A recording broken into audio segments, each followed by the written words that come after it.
हर यात्रा का एक उद्देश्य होता है और कुछ यात्राएं केवल रास्ते नहीं बदलती, वे आत्मा को छू जाती हैं। आज हम निकले हैं उत्तरकाशी से एक ऐसी राह पर जो हमें ले जाएगी हिमालय के हृदय में बसे उस धाम की ओर जिसे केदारनाथ कहते हैं। हमारी ट्रैवलर तैयार थी और साथ में थी वो गाड़ी जिसमें हमारे रसोइये, यात्रा के रक्षक, भोजन के योद्धा, जरूरी सामान और मसालों को संजोए हुए थे। इस यात्रा में सिर्फ मंजिल नहीं है, यहाँ हर मोड़ एक कहानी है, हर घाटी में कोई आशीर्वाद छुपा है। उत्तरकाशी से जब हम निकले तो रास्तों ने हमारा स्वागत किया। देवदारों की खुशबू, ठंडी हवाएं और वो गंगा की गूंज जो मानो कह रही थी, आओ हिमालय की गोद में तुम्हारा स्वागत है। रास्ता आसान नहीं था, लेकिन श्रद्धा ने थकावट को छूने नहीं दिया। हर मोड़ पर शिव के जयकारे और हमारे दिलों में उमड़ता उत्साह। बोलो हर हर महादेव, हर हर महादेव। ये सिर्फ यात्रा नहीं, एक सेवा है, और सेवा में सबसे बड़ा योगदान उन लोगों का होता है जो भोजन बनाते हैं। हमारे रसोइयों की गाड़ी आगे बढ़ रही थी, जैसे वो भी जानती हो कि केदारनाथ तक सिर्फ शरीर नहीं, आत्मा भी पोषण चाहती है। इन्हीं हाथों से बनेगा वो भोजन जो थके यात्रियों की शक्ति बनेगा। गाड़ियों के पहिए जैसे जैसे घूमते, हम हर क्षण के साथ अपनी आत्मा के एक नए हिस्से से जुड़ते चले जा रहे थे। ये पहाड़ मौन रहकर भी बहुत कुछ कह जाते हैं, मानो सदियों से शिव यहाँ ध्यानमग्न होकर हमारे ही इंतजार में बैठे हों। यह यात्रा शरीर की नहीं, यह आत्मा की है, यह मैं से हम की है, यह खोज है उस अनंत के जिसे हम महादेव कहते हैं। घंटों की यात्रा के बाद जैसे ही हम केदारनाथ के करीब पहुंचे, एक अलग ही शांति ने हमें घेर लिया। केदारनाथ, जहां महादेव स्वयं विराजमान है, जहां हर श्वास में शिव का नाम बसता है, यही वह स्थान है जहां पांडवों ने अपने पापों के प्रायश्चित के लिए शिव की खोज की थी, और शिव ने यहीं पंचमुखी रूप में प्रकट होकर हमें केदार के रूप में दर्शन दिए। सीतापुर से सोनाप्रयाग तक लगभग 3 किलोमीटर तक सिर्फ यात्रियों की लाइन ही नजर आती है। ये कोई आम लाइन नहीं थी, ये श्रद्धा की परीक्षा थी। हर कदम पर धैर्य, हर सांस में शिव का नाम। लाइन लंबी थी, धूप थी, थकावट थी, मगर दिल में सिर्फ एक भावना थी, बस एक बार केदारनाथ के दर्शन हो जाए। रजिस्ट्रेशन केंद्र पर पहुंचकर आधार कार्ड दिखाना, टोकन लेना और फिर अगली चुनौती के लिए तैयार हो जाना। रजिस्ट्रेशन के बाद शुरू होती है अगली परीक्षा। सोनप्रयाग से गौरीकुंड जाने की लगभग 2 किलोमीटर तक फैली एक और लाइन, जहां हर कोई इंतजार में था उस गाड़ी के जो उन्हें उस पवित्र भूमि तक पहुंचा सके। यहाँ थकावट नहीं थी, यहाँ उत्साह था, क्योंकि अब केदारनाथ करीब था। लोगों की आंखों में उम्मीद थी और हर कदम पर एक ही आवाज, जय बाबा केदार। कई घंटे इंतजार करने के बाद आखिरकार हम पहुंचे गाड़ी स्टैंड पर, और जब हमारी बारी आई तो उस छोटी सी गाड़ी में बैठते ही दिल की धड़कनें तेज हो गईं। ये सिर्फ 5 किलोमीटर का सफर था, लेकिन हर मीटर, हर मोड़ जैसे हमें केदारनाथ के और करीब ले जा रहा था। बाहर के नजारे, वो बहती मंदाकिनी नदी, वो झरनों की आवाज और वो ऊंचे देवदार के पेड़, जैसे शिव का ही आमंत्रण हो। और अब हम पहुंच चुके हैं गौरीकुंड, जहां से शुरू होगा केदारनाथ की ओर अंतिम और सबसे पवित्र चढ़ाई का सफर। जुड़िए हमारे साथ, जहां हर कदम शिव के चरणों की ओर होगा। गौरीकुंड वही स्थान जहां माता पार्वती ने वर्षों तक तप कर शिव को पाया था। यहीं से शुरू होता है वह मार्ग जिसे पांडवों ने अपने पापों से मुक्ति पाने के लिए पार किया था। पहले यह मार्ग लगभग 14 किलोमीटर लंबा था और स्थानों के नाम थे रंभाड़ा 1 किलोमीटर, छोटा लिंचौली 2.5 किलोमीटर, चानी camp 6 kilometre, Rudra point 8 kilometre, base camp 8.5 और फिर केदारनाथ मंदिर 10 किलोमीटर। लेकिन 2013 की भयानक आपदा ने इस मार्ग को बदल दिया। मंदाकिनी की प्रलयंकारी लहरों ने रास्तों को मिटा दिया और इतिहास की धड़कन को झकझोर दिया। आज हम जिस मार्ग पर चल रहे हैं वो नया रास्ता है, जो अब 22.5 किलोमीटर लंबा है। यह रास्ता भले ही लंबा हो, लेकिन सुरक्षित, व्यवस्थित और देवत्व से भरा हुआ है। चढ़ाई के बीच एक मोड़ पर हमें दर्शन हुए हनुमान जी के। एक छोटी सी मूर्ति, लेकिन ऊर्जा इतनी विशाल कि थकान मानो तुरंत छू मंत्र हो गई। रास्ते में आता है एक सुंदर लेकिन चुनौतीपूर्ण झरना। यहाँ एक बोर्ड लगा है, लैंडस्लाइड जोन, मूव फास्ट। पानी की धाराएं और जमीन की अस्थिरता, हमें याद दिलाती है कि हम शिव की ही धरती पर हैं, जहां हर कदम आशीर्वाद भी है और चेतावनी भी। झरने से थोड़ा आगे हमें कुछ ऐसे चेहरे मिले जो केदारनाथ के दर्शन करके वापसी की राह पर थे। उनके चेहरे थके हुए थे, लेकिन आंखों में संतोष, मुस्कान में अनुभव था। उनकी बातों ने हमारी उम्मीद और उत्साह को जैसे कई गुना बढ़ा दिया। रास्ते में चलते हुए एक समय ऐसा आता है जब कोई बोलता नहीं, बस चुपचाप चढ़ाई जारी रहती है। चारों ओर बर्फ से ढकी चोटियां, कहीं कहीं झरनों की मीठी आवाज, और बस भीतर एक ही बात, बाबा केदार अभी दूर हैं, लेकिन महसूस हो रहे हैं। कभी कभी कोई साथी कह देता है, भाई बस 2 किलोमीटर और वो 2 किलोमीटर कभी खत्म ही नहीं होते।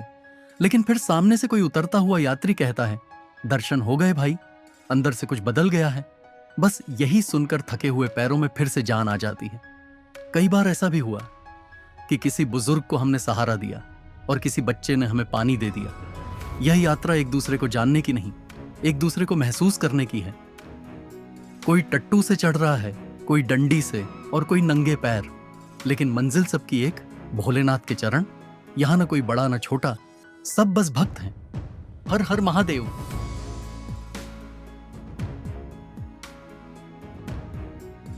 केदारनाथ मंदिर से कुछ ही दूरी पर हमने रात को एक कैंप में ठहरने का निर्णय लिया। सुबह होते ही हमारी आंखें खुली घंटियों की मधुर ध्वनि से। दरवाजा खोला तो सामने था हिमालय की गोद में बसा केदारनाथ धाम।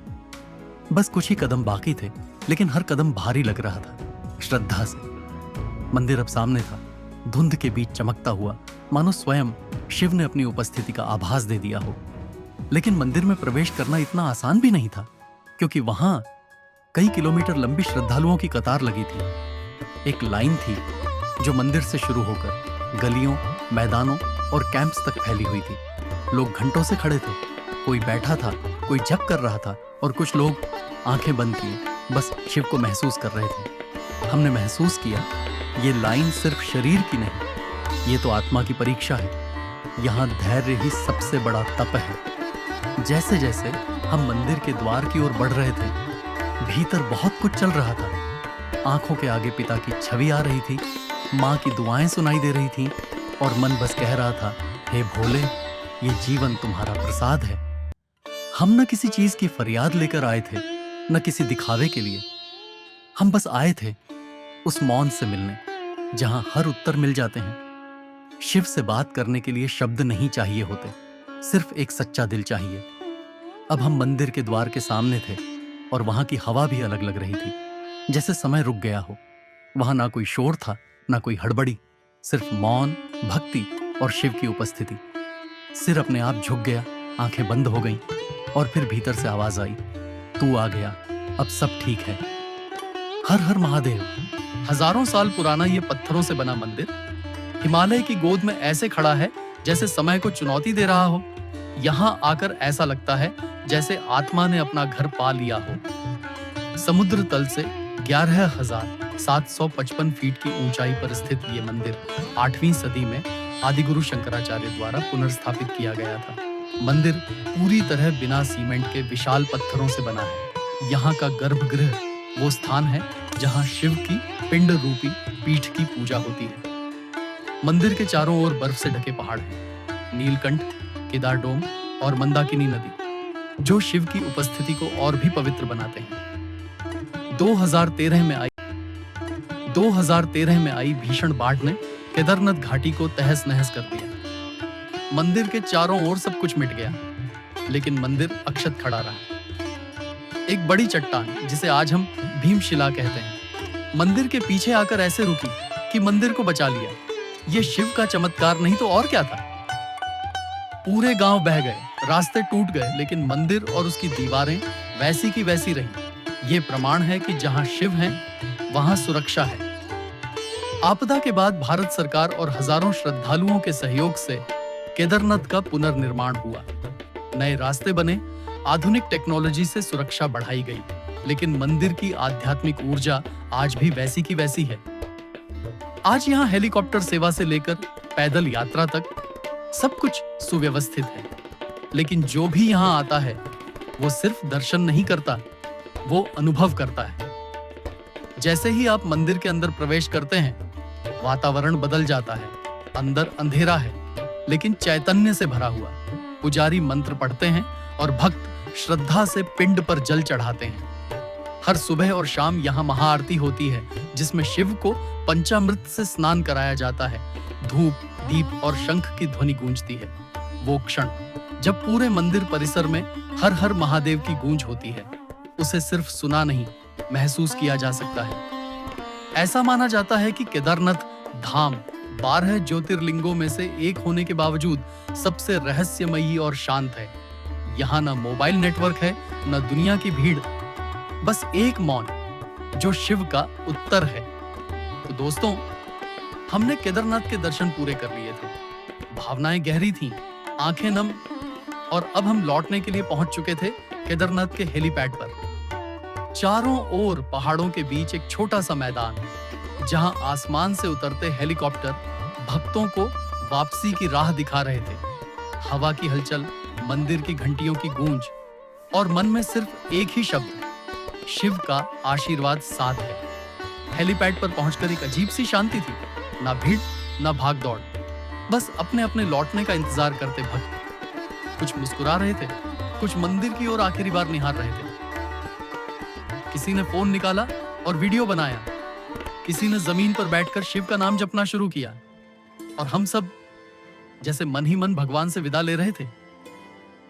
लेकिन जब हम नीचे पहुंचे और कुछ घंटे बीते, तब एक खबर ने सब कुछ रोक दिया।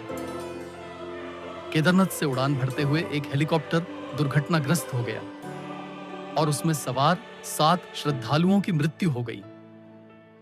शरीर कांप गया। वो भी तो हमारे जैसे ही लोग थे। अभी कुछ घंटों पहले शायद उन्होंने भी मंदिर में मत्था टेका होगा, शिव से कुछ मांगा होगा, और अब वो स्वयं शिव के चरणों में पहुंच चुके थे। ये कोई सामान्य हादसा नहीं था। ये उस धरती की सच्चाई थी, जहां हर यात्रा अनिश्चित है, लेकिन हर अंत पवित्र। उन 7 आत्माओं को हमारा प्रणाम, वो शिव की शरण में गए। ये हादसा हमें सिखाता है कि केदारनाथ की यात्रा सिर्फ चढ़ाई नहीं, ये एक समर्पण है।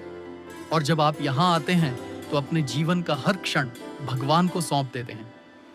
हम प्रार्थना करते हैं उन सभी दिवंगत आत्माओं को महादेव अपने चरणों में स्थान दें, और सभी यात्रियों को सुरक्षा, संयम और श्रद्धा के साथ आगे बढ़ने की शक्ति मिले। हर हर महादेव। अगर आपने केदारनाथ की ये यात्रा हमारे साथ महसूस की हो, तो इस वीडियो को उन लोगों तक जरूर पहुंचाएं जो शिव से सच्चा जुड़ाव महसूस करना चाहते हैं। तो दोस्तों, अब समय आ गया है विदा लेने का। केदारनाथ के पवित्र दर्शन के बाद हम एक बार फिर निकल पड़े हैं सीतापुर के लिए पैदल यात्रा पर। वही रास्ता, लेकिन अब दृष्टिकोण कुछ और है। अब हम लौट रहे हैं शिव से भरकर, अनुभव से गहरे होकर। रास्ते में कुछ किलोमीटर बाद हमें मिला गोदा स्टैंड, जहां दर्जनों टट्टू खड़े थे। कुछ लौटते यात्रियों के चेहरे थके हुए थे, लेकिन आंखों में चमक थी। घोड़े जैसे इस यात्रा के साथी बन चुके थे। हमने कुछ यात्रियों से बात की। किसी को घोड़े की सवारी डरावनी लगी तो कोई बोला, मेरे राजा ने मुझे भगवान तक पहुंचा दिया। यही है केदारनाथ यात्रा की सुंदरता।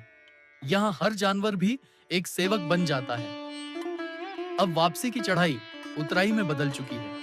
हवा में अब भी वही ठंडक है, लेकिन शरीर अब उसे आशीर्वाद की तरह महसूस कर रहा है।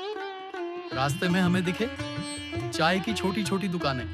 हम अब सीतापुर के करीब हैं, वही जगह जहां से हमने यात्रा शुरू की थी। लेकिन अब हम वो नहीं हैं जो 2 दिन पहले थे। कुछ बदल गया है, अंदर से, बहुत गहराई से। हर मोड़ पर शिव का नाम, हर पत्थर पर भक्ति की छाया। केदारनाथ ने हमें सिर्फ दर्शन नहीं दिए, जीवन का दृष्टिकोण दे दिया। अब हम सीतापुर से अपने अगले पड़ाव गुप्तकाशी की ओर जा रहे हैं। वही सड़कें, वही लोग, लेकिन अब दृश्य अलग लग रहे हैं। केदारनाथ की ये पूरी यात्रा एक अनुभव थी, शरीर, मन और आत्मा तीनों के लिए। हमने दर्द सहा, सर्दी सही, चढ़ाई चढ़ी, लेकिन बदले में पाया संतोष, विश्वास और ईश्वर की उपस्थिति। हम लौट रहे हैं, लेकिन शिव हमारे साथ है। अब हर दिन, हर मोड़, हर मुश्किल एक ही वाक्य कहेगा, जब तक शिव साथ हैं, कोई डर नहीं। तो दोस्तों, हमारी केदारनाथ यात्रा यही समाप्त होती है। एक ऐसी यात्रा जिसने हमें जीवन भर के लिए बदल दिया।